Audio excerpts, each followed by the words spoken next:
Fulton, Missouri, a quiet little town in the Midwest. Not much has changed since 1946. Less than a year since the war had ended, the flags were up to welcome Winston Churchill. But he came to Fulton bringing a somber message for the world. From Stettin in the Baltic to Trieste in the Adriatic, an iron curtain has descended across the continent. Behind that line lie all the capitals of the ancient states of Central and Eastern Europe. Warsaw, Berlin, Prague, Vienna, Budapest, Belgrade, Bucharest, and Sofia. All these famous cities and the populations around them lie in what I must call the Soviet sphere. The speech was not well received in the United States. It was thought to be too tough a speech. And the president was criticized by some for having Churchill over. This goes to show how history changes. Now it's one of the great speeches that's ever been made because it helped warn the world about the danger of the Soviet aggrandizement.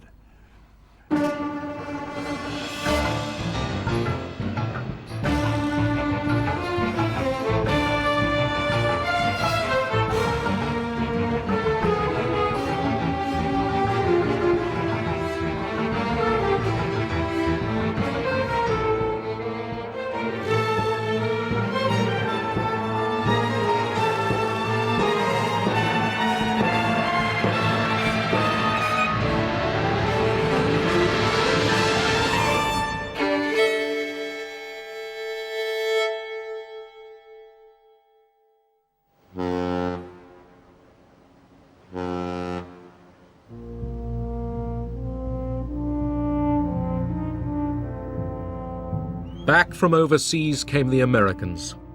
For the second time in a century, the United States had been pulled into a world war far from its own shores.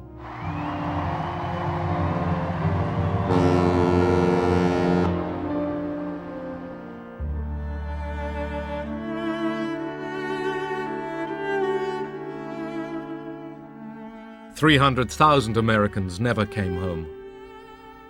But the rest returned to a country wealthier and happier than ever before.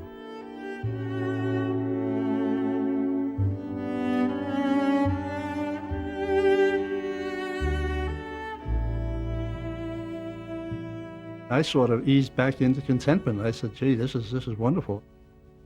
People seem to have a little cushion of money now, which back in the Depression years, no one had any money. You just had about enough money to put food on the table and put a roof over your head and keep your insurance policy in effect, Before the war, we had 15%, maybe sometimes more, unemployed, and a very stagnant, unhappy economy.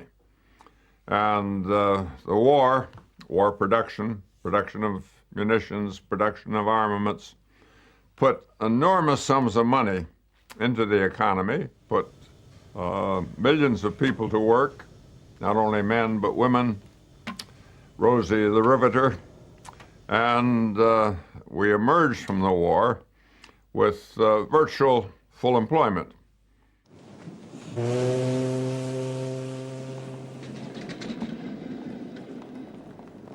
As soon as the war was over, the factories, they realized, hey, the Americans have been without a car since before the war. Let's get back into automobile production. And of course, the people were anxious for automobile. There was gasoline available, foodstuffs became available. So the economy definitely was on the rise. War and the post-war rush to spend put American capitalism back on its wheels.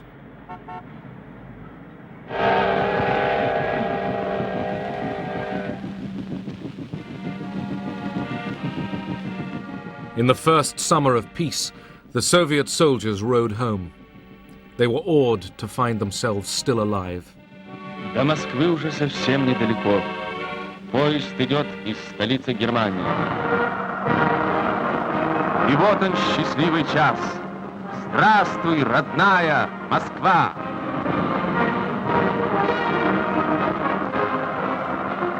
Здравствуйте, герои-победители! In the crowds that welcomed them, it was the lucky ones who found their sons or husbands.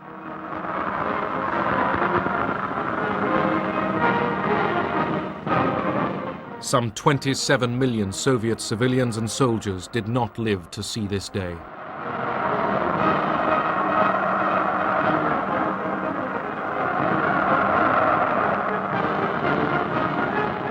И целовали людей незнакомых, радовались. Это было большое We ликование. met the soldiers with flowers, bread, anything we could get hold of. Душевный подъем. Люди, какая-то надежда появилась, что кто-то еще, кто, может быть, We kissed complete strangers. We were so happy. известно, где он, потому что были же... Our spirits were rising. We even dared hope that those who had gone missing might still be Мы alive. очень надеялись, что, может быть, они найдут родных, что, может быть, это ошибка. Главное, что были... The whole of Russia had been destroyed. Everything from the borders to Moscow lay in ruins. Почти все было разорено. Дома There were lots of people with no homes to go to. Возвращаться некуда. Where the Germans had passed, nearly 70,000 villages had been destroyed. Cities lay in rubble. Stalin's pre-war achievements, the factories and apartment blocks of the 5-year plans, had been wrecked by the invaders.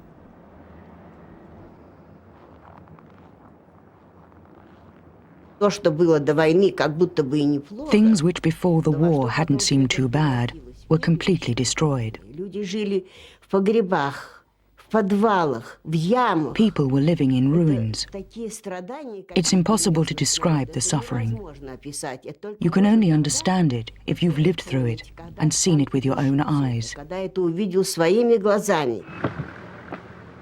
For Russians, the end of the fighting brought an instant of pure joy. Ну что вам я могу сказать? В Берлине, в центре. Другой раз так забудешь, не вдумаешься глубоко, посмотришь. Напротив Рейхстаг, а здесь Бранденбургские ворота, которые Геббельс-то камнем, который заложил. Все равно прошли.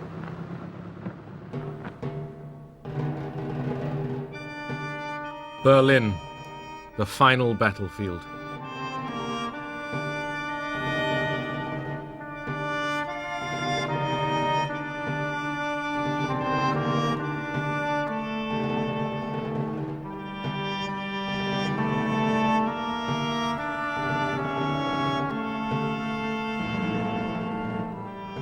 The capital of Hitler's Reich had fallen to the Red Army. Dazed Berliners waited to see what the conquerors would do to them. But there was no organized massacre. The survivors were allowed to live as best they could.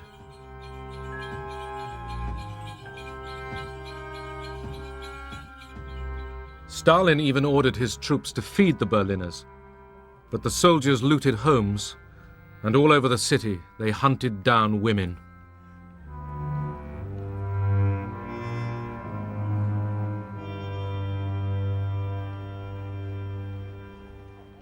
Diese Nachhut, die so nachkamen und die More and more Russians came by. They looked through the window. Then one of them suddenly came in. und I was babysitting. He took the child from my lap and gave it a toy and some cigarettes to play with. Zigaretten und irgendein Spielzeug zum Spielen. Und das war dann die erste Vergewaltigung. That was the first time I was raped. It was terrifying. Und mir war das alles so furchtbar und ich konnte Afterwards, I couldn't speak. mich gar nicht richtig äußern.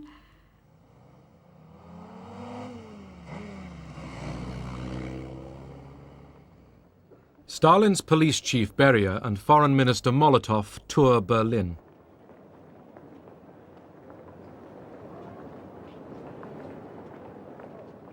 Germany was divided into 4 occupation zones, and each of the Allies took a sector of the German capital. The Allies had decided that Germany should compensate them for war damage.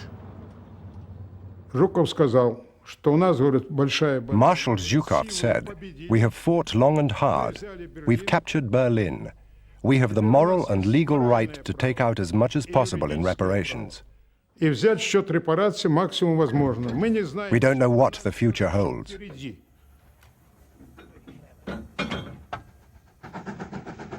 The German population was forced to help the Russians seize industrial resources.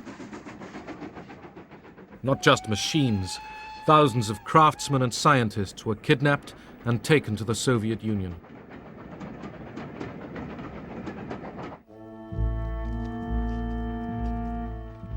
Central Europe was reverting to the Dark Ages. This was a space without law, shelter, or mercy. A continent of nomads.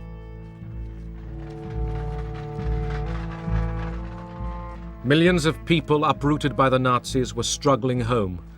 Now it was the turn of the Germans to be the victims.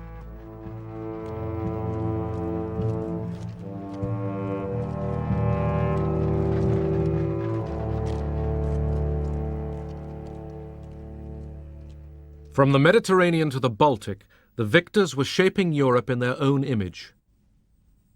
Poland, the invaders' route to Russia, obsessed Stalin. Eastern Poland had been annexed by the Soviet Union. As compensation, the Allies shifted the whole country westward, giving Poland the eastern territories of Germany. The Germans were expelled.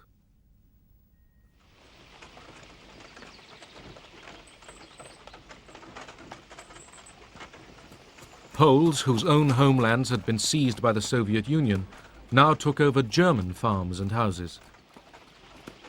Aber in diesem Herbst 45 In the fall of 1945, a young Polish woman, 19 years old, and an older man from the militia entered our house. und ein älterer Mann von der Miliz unser Haus betreten. Sie fragten The meine girl Mutter, asked, "Who does this house belong to?" And my mother said, und meine Mutter "To us." sagt, ja, mir. Und da And sagt Hanya, Hanya, that was the Polish girl's name, said, "Now it's mine." das war fertig. From then on, Jetzt war it was Hanya's das house. von Hanya.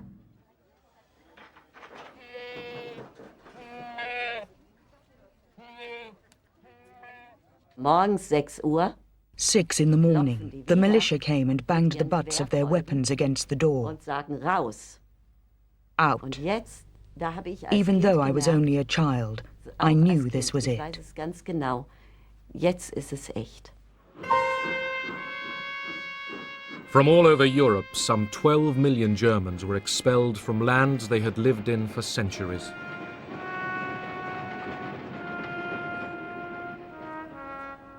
Today it's called ethnic cleansing. Then the Allies called it population transfer, and the British helped to move the Germans out.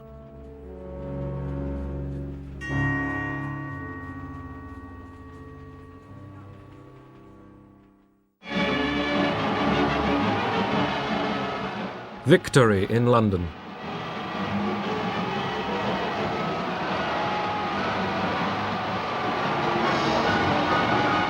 From 6 years of war, Britain emerged happy, but inwardly exhausted.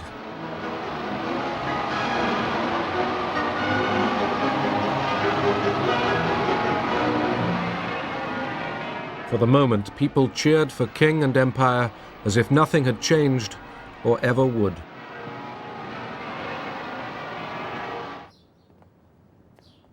The King's new Prime Minister was Clement Attlee.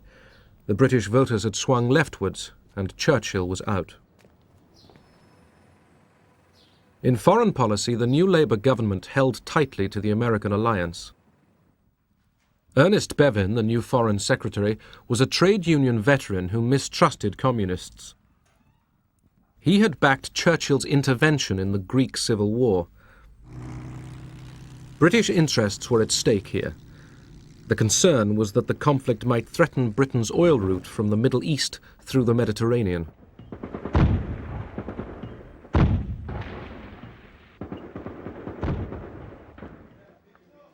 The strongest resistance movement, the Communists, reached for power. But they didn't know that Stalin had told Churchill that he had no interest in a communist Greece. The British Army moved in.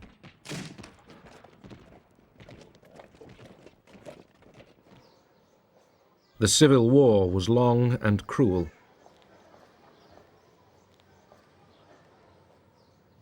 But Stalin kept his word and left the Greek communists to their fate. The Soviet Union now dominated the nations along its western border. At first, Stalin did not impose a Soviet system on his new empire.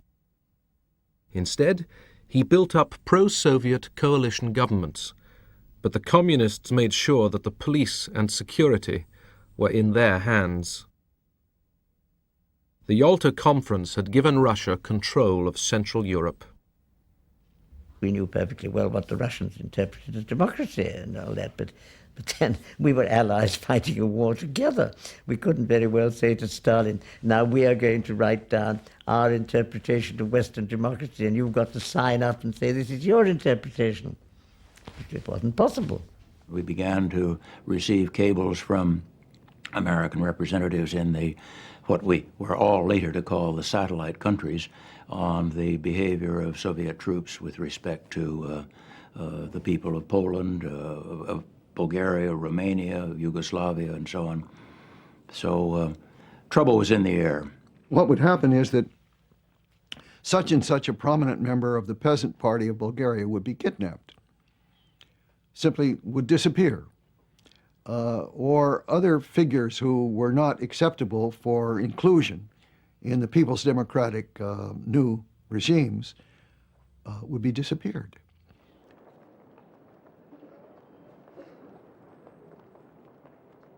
In Berlin, where the Allies jointly supervised city life, the communists were careful. The idea was at the beginning to cooperate and gradually to build up the party, making the best organized party, the most militant party, the most active party, and gradually increase the influence on the other parties and gradually take over the whole situation, but not at once. We should already prepare for building up the police. The man for personnel, changes personnel. The man for education. So we were flabbergasted. We only 3 or 4 comrades and everybody else is social democrats and bourgeois democrats and so on. So one of us asked and said, it must look democratic, but we must have everything in our hands. Many Germans perfectly well understood that brown, the Nazi colors, were becoming red overnight. After all, the methods in some ways were the same, or at any rate very similar, of forcing people to do things against their will. For me, my only comparison was always the Soviet Union under Stalin. And comparable to the Soviet Union under Stalin, 1935 to 45, 45 to 46, 47 in Germany was wonderful. It was much less terror than which I had witnessed the 10 years before in the Soviet Union. Soviet communism had stood the test of war. The Red Army was the biggest on earth, and General Eisenhower came to pay his respects to the world's newest superpower.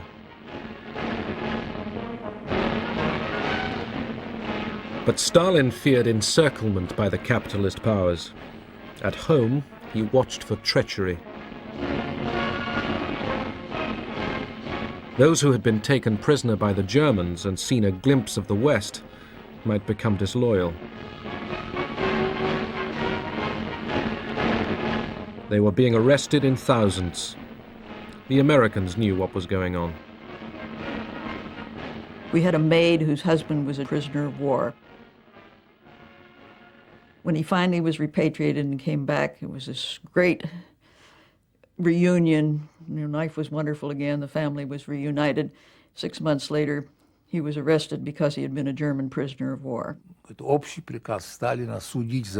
Some were there because of a general decree by Stalin. Some were deserters and thieves. Some White Russian emigres. Some Poles from the Home Army. I entered a whole new world. Prison camps were my university.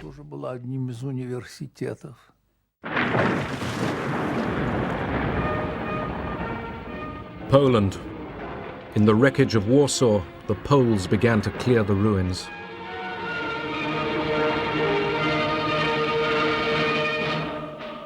The Poles had fought the Germans on every front, east and west. Now they worked together to rebuild their country.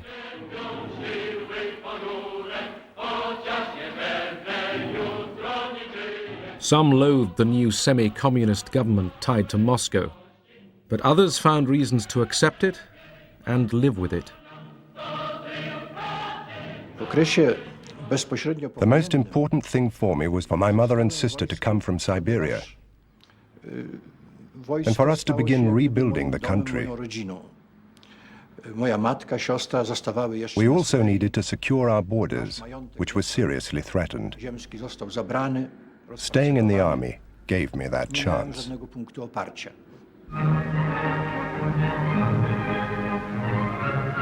In Moscow, Poland's new puppet leaders were taken to the opera.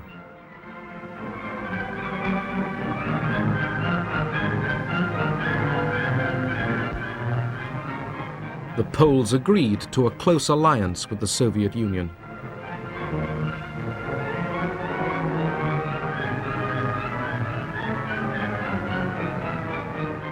Stalin promised to defend the new Polish frontiers against any German attempt to win back the lost territories.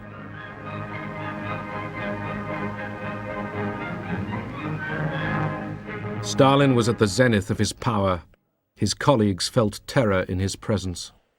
Russian diplomats, like all other Russian officials or party members or whatever, lived in terror of the great man, and justifiably so, because if they gave unpopular advice, they might find themselves in a concentration camp or with a bullet in the back of their heads.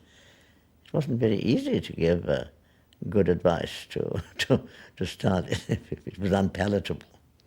Он сидел такой веселый, настроение у него хорошее, рядом сидел с ним. Stalin was cheerful and in high spirits. At his side were the main guest, the interpreter, and Soviet guests too. Другие гости, наши, все так. И когда раздавали официанты там какой-то... The waiters came in with the main course. То или I think it was turkey. То один официант, когда наливал... One of them, whilst he was pouring the sauce, dropped some red liquid on Stalin's sand-colored jacket. На этот китель, да? Красный такой жидкость, эту самую, сок красный, да? И этот он как струйка крови, знаете, так потекла по всему этому красивому, нарядному, торжественному мундиру. They were in a state of shock about what would happen, because the stains looked like drops of blood. Замерли в испуге, что будет вообще. But Stalin didn't react. He continued to talk with his neighbor. Вот к нему там подскочил какой-то обслуживающий шеф, там обслуживающий. Then another waiter came up to him with some water and offered to sponge it out. But Stalin said, no, no, and he was absolutely calm. Просидел совершенно спокойно. Все, значит, увидели. People saw that things seemed to be okay. Everyone began eating again, and the routine continued. Спокойно до конца и просидел.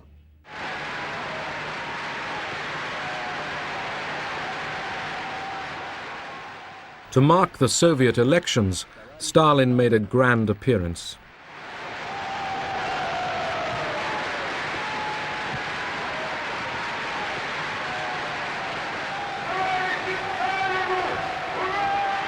To his exhausted people, he promised no rewards, but only more effort more 5-year plans for heavy industry.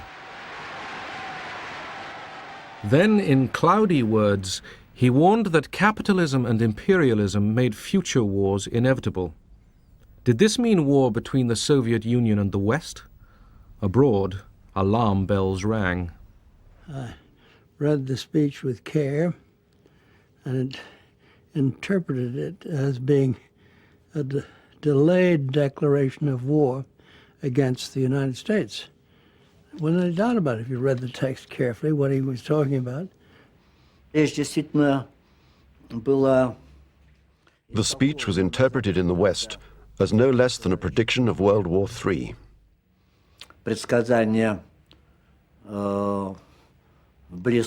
I don't think this was right, though.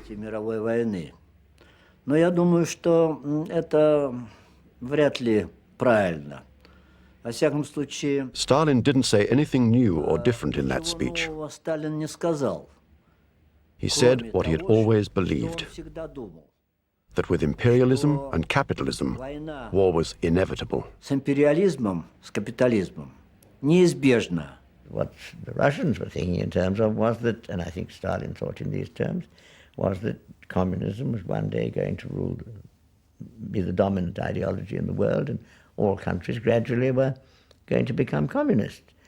And in the meantime, you didn't, in Stalin's idea, start dangerous wars which you might lose, but if you had a good chance of pushing the cause along, you always pushed it along.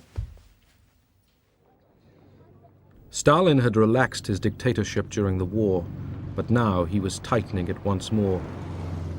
The Soviet Union's obvious suspicion of the West disturbed Washington.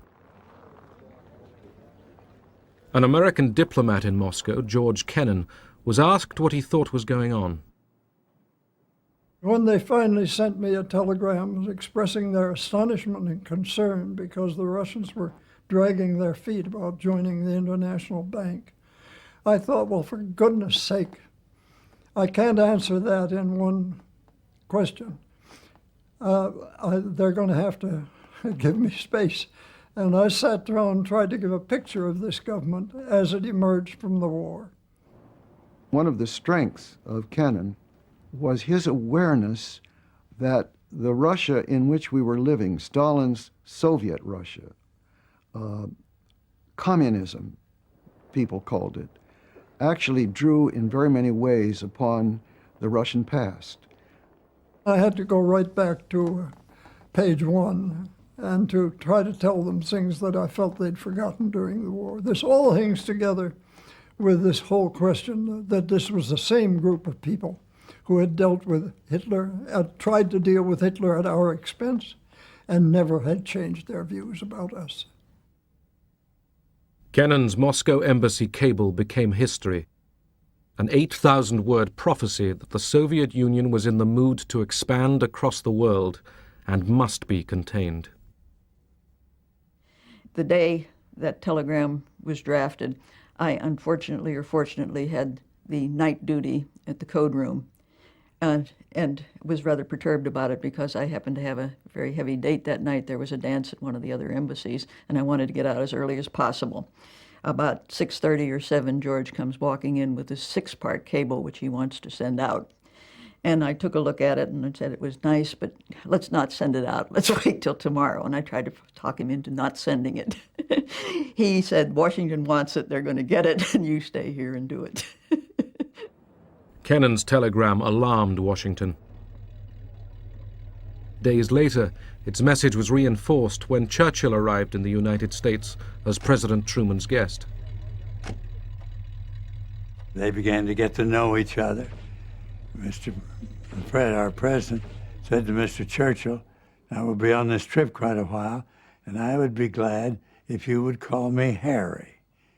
Well, Mr. Churchill said, I'll be glad to if you will call me Winston. Mr. Truman said, I don't believe I can do that. He said, I consider you the first citizen in the world, and I just don't believe I can call you Winston. Winston Churchill said, if you can't call me Winston, then I can't call you Harry. The president said, on that basis, we'll do it. So it went Winston and Harry from that time, and they got on very well. Churchill was due to speak to a college audience at Fulton, in Truman's home state. Privately, he showed Truman what he was going to say. The president, not sure that the American public was ready for an attack on its wartime Soviet ally, let Churchill test the water. Mr. Churchill, he's one of the great men of the age. He's a great Englishman.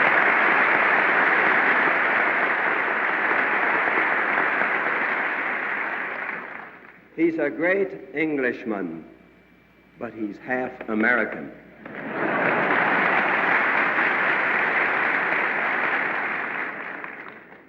From Stettin in the Baltic to Trieste in the Adriatic, an iron curtain has descended across the continent. Behind that line lie all the capitals of the ancient states of Central and Eastern Europe. Except in the British Commonwealth and in the United States, where communism is in its infancy, the Communist parties, or fifth columns, constitute a growing challenge and peril to Christian civilization. Whatever conclusions may be drawn from these facts, and facts they are, this is certainly not the liberated Europe we fought to build up, nor is it one which contains the essentials of permanent peace. Immediately after that, Stalin came out with answers to a foreign correspondent's questions in which he compared Churchill to Hitler and decried Churchill's speech as a belligerent call to arms against Soviet Russia. Since 1945, America had been extending its influence and power all over the world. Stalin grew nervous. He put pressure on Turkey to grant the Soviet Union a military presence in the Dardanelles and the Bosporus. America and Britain feared a threat to the Suez Canal. They were determined to keep Turkey free of Soviet interference. When the Turkish ambassador in Washington died suddenly, Truman used America's biggest battleship, the USS Missouri, to deliver the body to Istanbul. This was a symbol to Stalin. Don't push us, and don't push Turkey, because if you push Turkey, we'll be there. Iran, like Turkey, lay on the southern borders of the Soviet Union, and for centuries had been hostile to Russia. During the war, Soviet and British troops had occupied Iran to protect their oil supplies. They even celebrated their partnership there.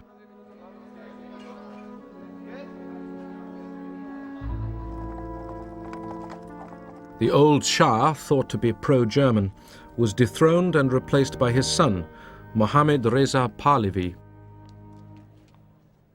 There was an agreement that once the war was over, the British and Soviet troops would both pull out. When the occupation was due to end, Stalin didn't want to leave.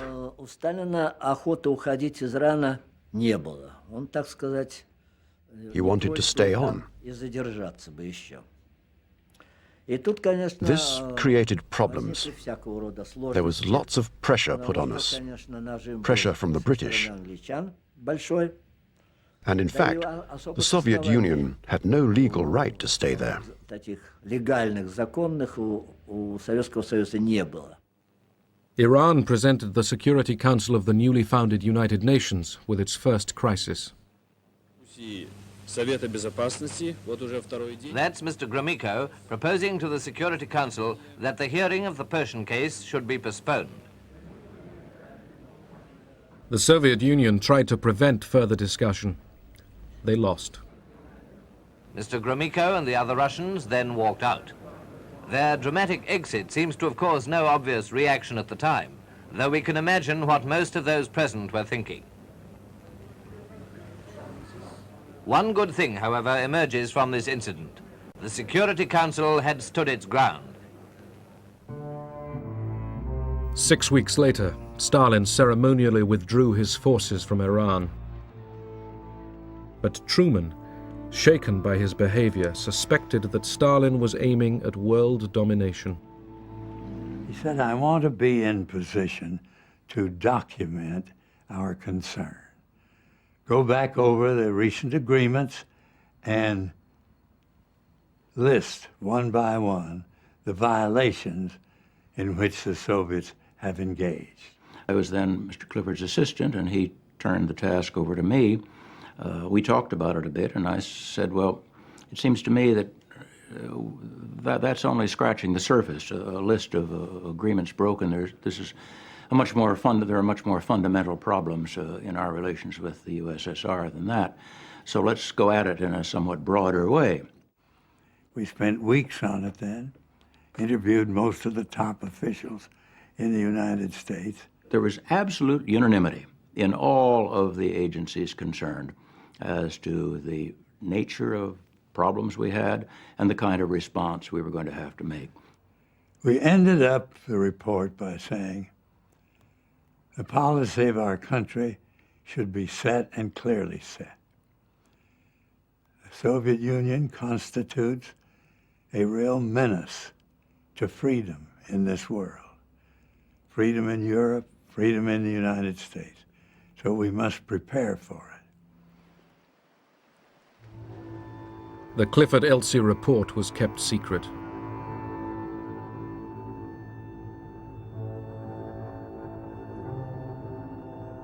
The report concluded that a war with the USSR would be more total, more horrible than anything previously known. The United States still had the monopoly of atomic weapons. At Bikini Atoll in the Pacific, 2 atom bombs were detonated in July 1946. The warning to Stalin was plain. From now on, all the big powers worked frantically to develop their own atomic and biological weapons.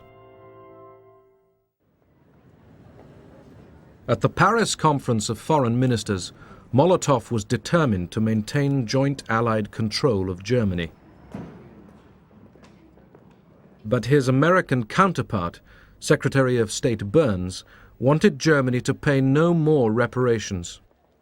For Molotov, Burns was too concerned with German opinion. He was outraged. Молотов господин нет. Molotov was nicknamed Mr. No. But if he had been a Mr. Yes, Stalin would not have kept him on. Ему не надо было господин да, ему надо было господин нет.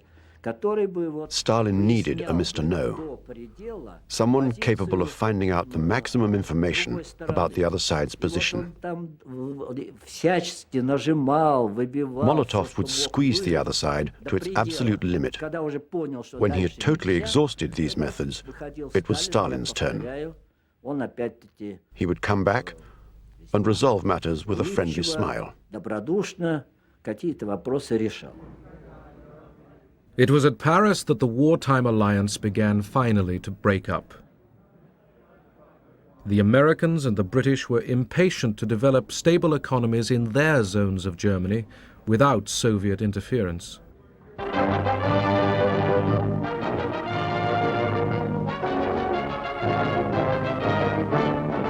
Stuttgart, Germany, scene of an event that marks a new phase in Europe's destiny.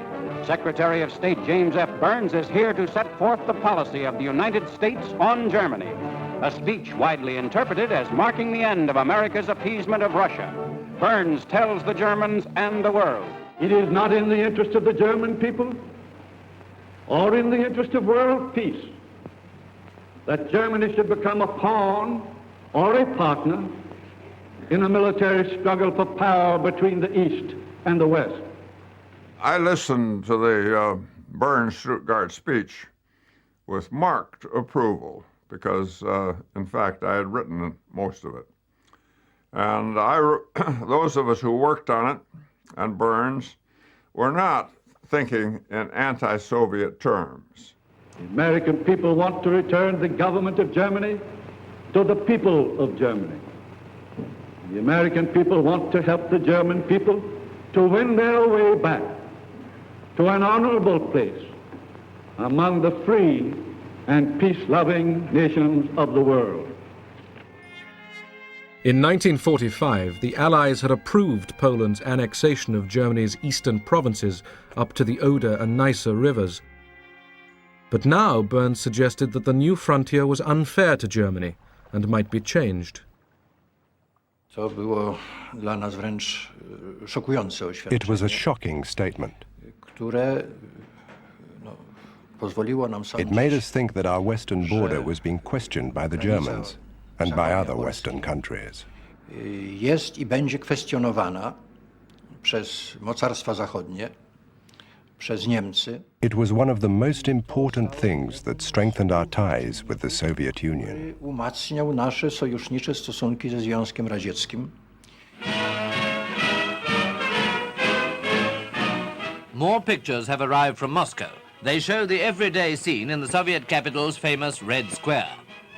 And what's in their shops? Well, here's a glimpse of the sort of things now on display. These new fashions, our cameraman tells us, are so expensive that they're quite beyond the means of ordinary people in Russia today. Ordinary people were much worse off than the newsreels showed. Был период ужасный. Вы знаете, It was a very hard time. I had a son who was 1.5 years old. He used to get a plate from the cupboard and walk after me saying, "Give me, give me." But I had nothing to give him. We used to go to the market and buy horse feed. On the collective farms, war damage and the death of so many workers at the front were deepening a grave food shortage. I took a trip down through the Ukraine, and it was the time of the 47 famine that was going on down there, about which nothing was heard in the outside world. Soviets were talking about great grain harvests and everything else. We got down there, on the train stops, you would see children with distended bellies begging for bread. At the in Odessa itself, people lying out on the streets outside the hospitals where they couldn't take them in, starving to death. There was malnutrition everywhere. In Germany, too, hunger and disease were spreading.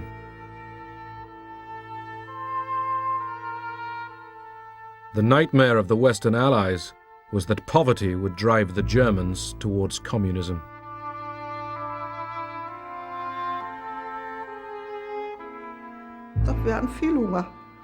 There was never enough food. We were always hungry.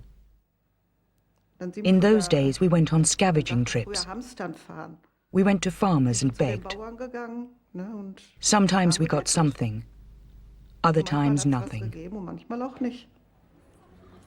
America's General Lucius Clay reflected, "There is no choice between being a communist on 1,500 calories a day and a believer in democracy on 1,000.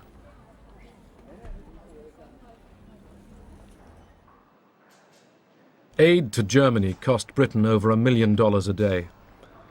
But British supplies were not enough to save thousands of Germans who died that winter for lack of food and fuel.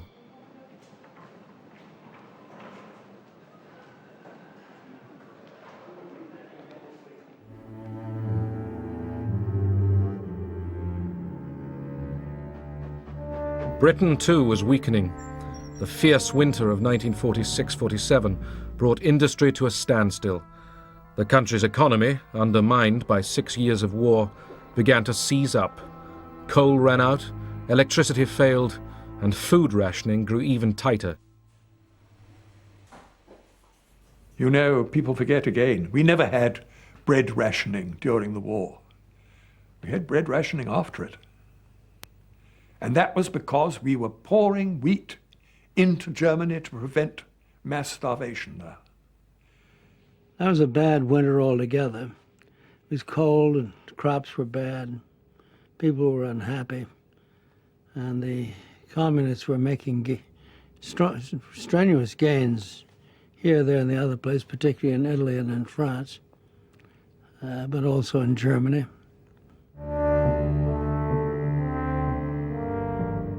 The British could no longer afford all their heavy commitments in the Mediterranean.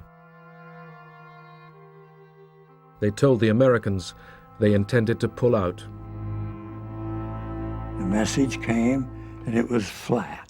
It said, Great Britain is withdrawing from both economic aid and military aid to Greece and Turkey. This simply crystallized the opinions in the executive branch that the United States had to move and move very, very quickly. The prospect didn't look good at all for Europe or for the United States or for anybody. In Washington, President Truman went to Congress. From now on, he announced, the United States would contain the advance of communism anywhere on the globe. This, at last, was the official declaration of the Cold War.